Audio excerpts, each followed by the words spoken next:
Hello, welcome back to the YouTube channel for the Vital Blend. I'm Anthony Vita. I want to take you beyond the headlines in an article that came out about the top nutrition myths and misconceptions. I always like these types of articles to see where they're coming from. Now, I'm not going through every single one of these, but one that really jumped out at me was about fiber and how they claim that it's not an essential nutrient for health. Now, I'll give it to them. Fiber may not technically be a nutrient, but to claim that it's completely useless in certain diets is just not true at all. And I would hate for anybody to come away reading this article thinking that fiber is just not something that we need. It's quite the opposite, actually.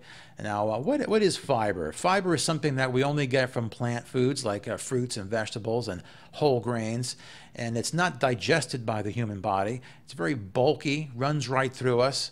It's often referred to as nature's broom because it helps us move our bowels. It moves the garbage out of our colons. Now, what would you do if you didn't get the garbage out of your house? You know, it would kind of look like this. It would all pile up and start to smell and invite disease, which is what happens inside of our colon. I'm going to get to that in just a bit. But fiber also, when we don't have it, we don't have nature's broom to sweep all the junk out. We strain to push it out, and we develop hemorrhoids. You know, fiber is also good for maintaining healthy cholesterol levels, blood sugar levels, and for maintaining healthy weight. You know, when we eat something like a potato, it fills us up, it satisfies us more, so we're not as likely to go reaching for junk food. Now, a good article here about Dr. Dennis Burkitt, who has since passed away, but he was known as the Fiber Man. And he was a surgeon in Africa for many, many years. And he noticed that over in Africa and other third world countries, he didn't see any constipation, diverticulitis, or colon cancer at all. And it was very prevalent, though, in Western countries like America and in Europe. So what's the difference? You know, what's going on here?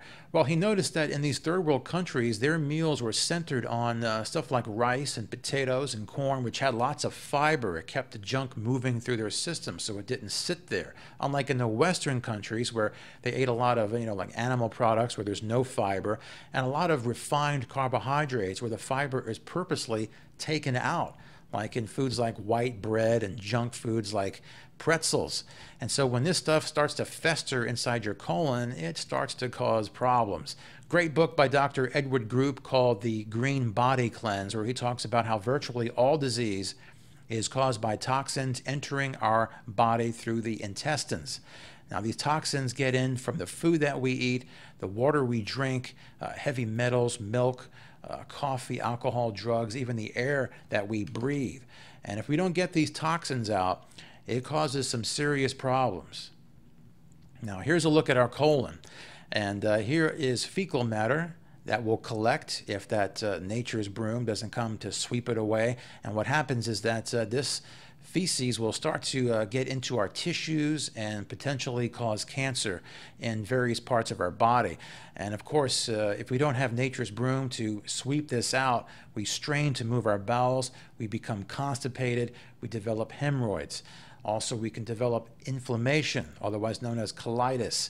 These little nodules can start to pop out on your colon, known as diverticulitis.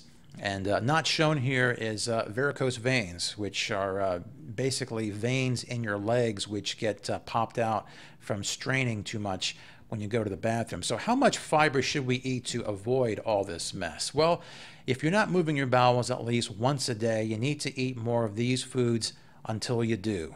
I'm talking about broccoli, strawberries, apples, any plant-based foods, some more than others, but start eating more of these foods until you are regular, and you will decrease your chances of disease. So maybe now you can see why this article here is just blatantly false. Don't pay any attention to any article that tells you that fiber is not essential.